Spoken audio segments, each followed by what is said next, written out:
తాడేపల్లికి YS Jaganmohan Reddy గారు విదేశీ పర్యటన ముగించుకుని ముఖ్య నేతలతో సమావేశం, భవిష్యత్తు ప్రణాళిక. ఈ నెల 5న వైసీపీ ఫీజు మీద పోరు ఆందోళన పట్టాలని చెప్పి ఆలోచన చేస్తున్నారట. అంటే ఇంకేం ఫుల్ ఫ్లెజ్డ్గా పండగ అయిపోయిన తర్వాత దిగుతానన్నారు, దిగినట్టేనా? పూర్తిగా అంతే కదా. అంటే సంక్రాంతి అవగానే వెళ్తా అన్నారు, అది ఇంకా అంత వేగంగా జరగలేదు. వాస్తవంగా ఊరూరికి మీ జగన్ అని అది జరగలేదు. ఇంతలో ఆయన లండన్ వెళ్ళారు.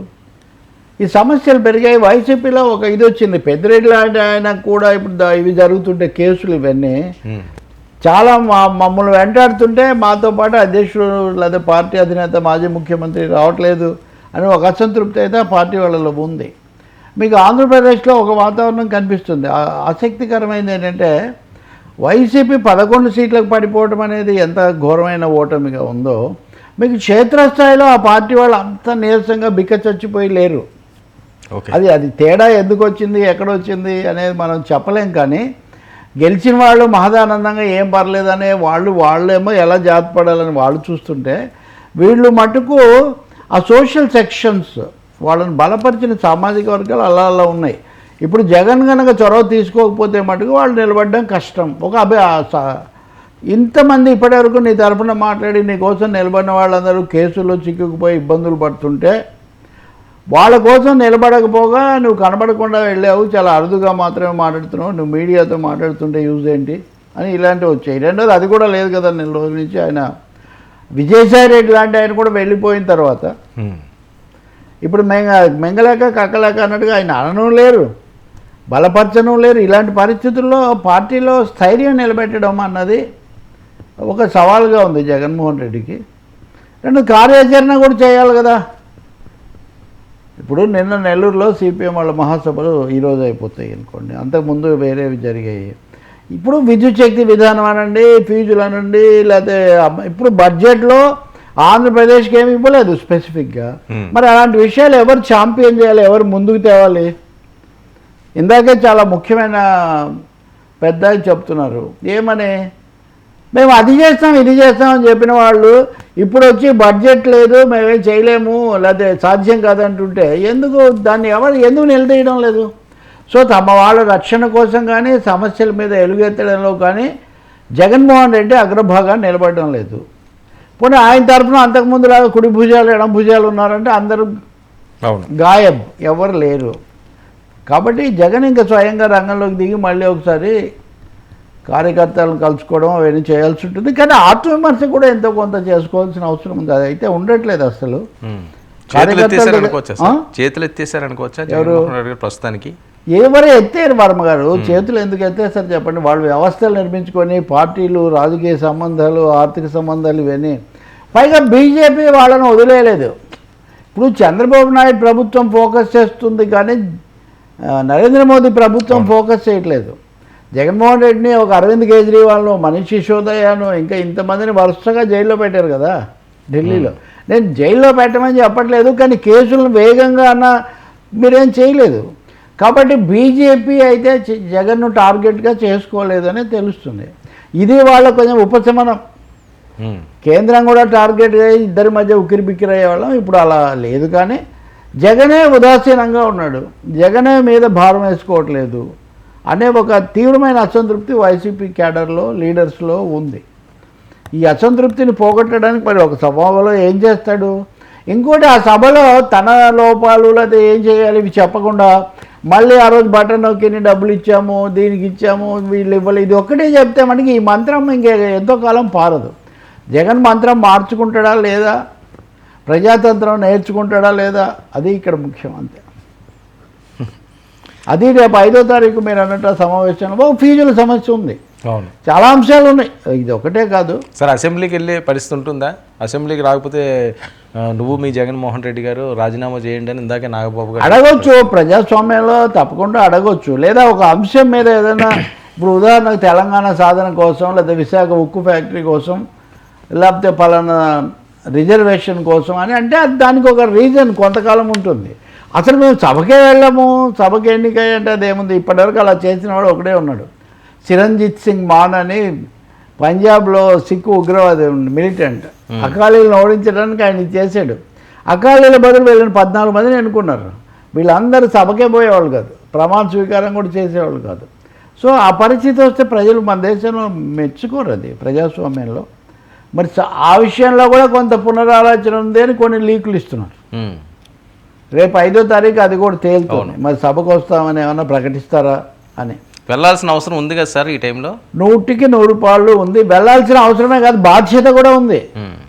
వెళ్ళకపోతే బయట ఎన్ని మాట్లాడితే ఉందండి. శంకర్లో పోసిన తీర్థం అని సభలో చెప్తేనే ప్రజాప్రతినిధులు కూడా కదా, మీరు రాష్ట్రానికి కూడా ప్రతినిధులు, గత ప్రభుత్వం తరఫున ప్రాతినిధ్యం వహించి సమాధానాలు చెప్పాల్సిన వాళ్ళు, నిలదీయాల్సిన 40% ఓట్లు మీకు 40% మంది అంటే 100కి 40 మంది వైసీపీకి ఓట్లు వేస్తే ఆ పార్టీ నాయకులు సభకు వెళ్ళకపోతే ఈ 40 మంది గొంతు ఎవరు వినిపించాలండి? వేరే పార్టీ లేదు అక్కడ. కాబట్టి ప్రజల యొక్క తీర్పుకు కూడా భంగం కలిగించినట్టే, ప్రజల తీర్పును కించపరిచినట్టే అవుతుంది అసలు సభకే వెళ్ళడం అంటే. మటుకు మరి 5వ తారీఖు ఏమైనా చెప్తారేమో, మాట్లాడనిస్తారా? లేదు, మాట్లాడకపోతే పోట్లాడండి, అంతే కదా. ప్రజాస్వామ్యంలో ఏదైనా చెల్లుతుంది కదా.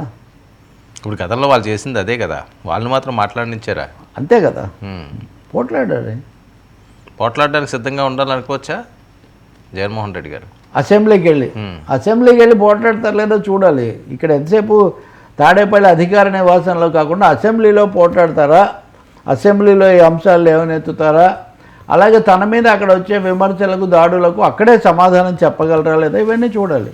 అది కాదండి, 2014లో మొదటి శాసనసభలో ఏమీ అనుభవం లేని రోజే సభకు వెళ్ళి అంత ఎదుర్కొన్న వ్యక్తి ఇప్పుడు కేవలం ఎమ్మెల్యేలు తక్కువ ఉన్నారని వెనకాడుతున్నారా? మరి 2014లో ఒక 3 ఏళ్ల పాటు వెళ్ళారు కదా, అంటే మీరు ఎమ్మెల్యేలు ఎక్కువ ఉంటే వెళ్తారా?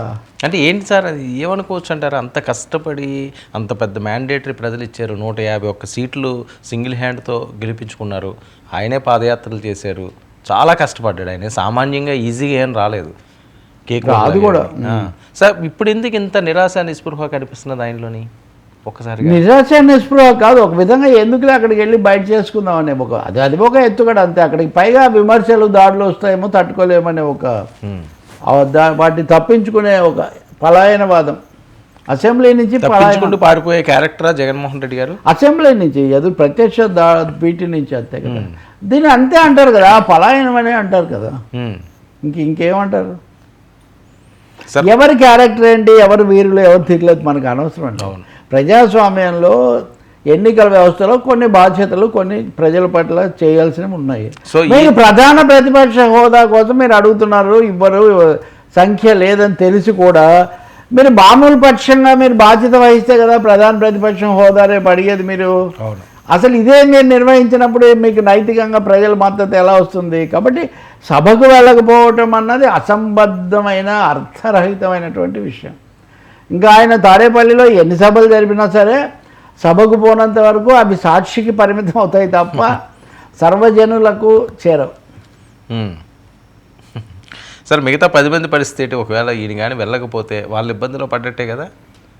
ఏం చేస్తారు? ఆమె తినదు తిననివ్వదు అన్నట్టుగా, లేకపోతే అట్లాగే ఉంటుంది. ఇక్కడ వాళ్ళలో కొత్త వాళ్ళు కూడా కొంతమంది ఉన్నారు, వాయిస్ ఉన్నవాళ్ళు కూడా ఉన్నారు. ఇది ఒక అసహజమైన అసందర్భమైన నిర్ణయం ఇది. ఆయన నిర్ణయానికి వాళ్ళు తల వంచుతారు అంతే. వంచినంతకాలం వంచుతారు, లేనప్పుడు తెలుగుదేశం వాళ్ళు వంచుకుంటారు.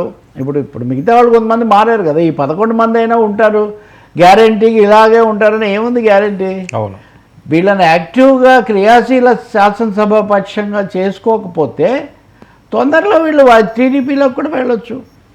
వీళ్ళేమో అంత ఇప్పుడు విజయసాయి రెడ్డి కంటే వీళ్ళేం విధేయులా?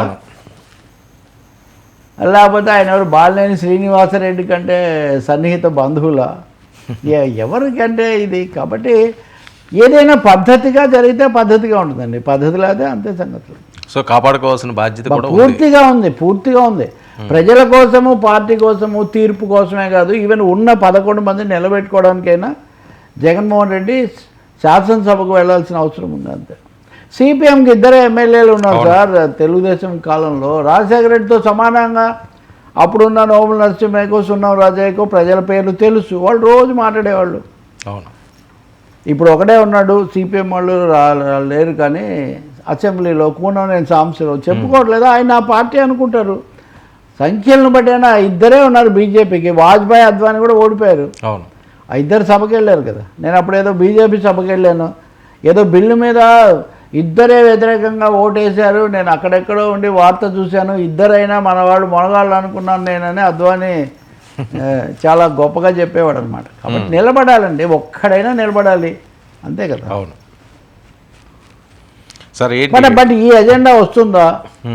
మళ్ళీ ఒక లాంఛనంగా సమావేశము, అదే పురాణము, మళ్ళీ అవే చెప్పడము, తన పథకాల గురించి అదే పనిగా చెప్పడం వల్ల ఏం ఉపయోగం లేదు.